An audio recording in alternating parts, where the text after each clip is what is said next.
Welcome to our channel. Today we how to cancel your account with Squarespace step by step clearly. To cancel your Squarespace account, start by logging into your account on the Squarespace website. Once logged in, navigate to the top left corner of the screen and click on the home icon. In the sidebar, select Settings. Scroll down and click on Billing and Account. Find the Cancel Account option. Click on Cancel Account to initiate the cancellation process.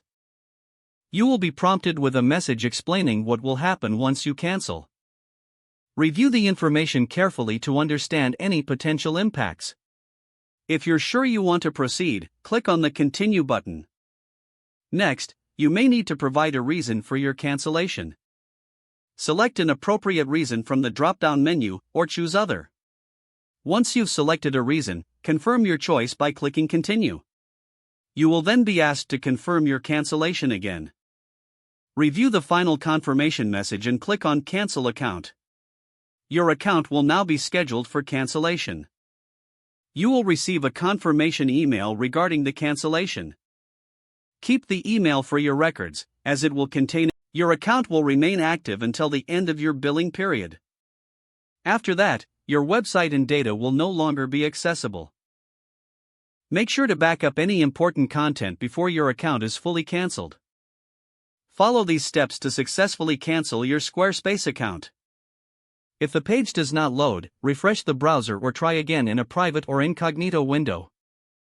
Make sure you are using the correct email address, then retype it carefully to avoid small typos.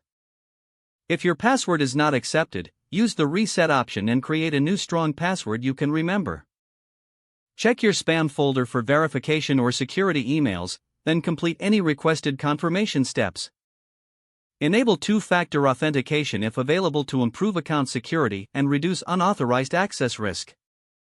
After signing in, review your profile details so your contact information and settings are accurate and current. If you see an error message, note it down and try again after restarting your device and internet connection. Log out when you finish, especially on shared devices, to keep your account and payment information secure. If the page does not load, refresh the browser or try again in a private or incognito window. Make sure you are using the correct email address, then retype it carefully to avoid small typos. If your password is not accepted, use the reset option and create a new strong password you can remember. Check your spam folder for verification or security emails, then complete any requested confirmation steps. Don't forget to like this video and subscribe to our channel for more step-by-step tech guides.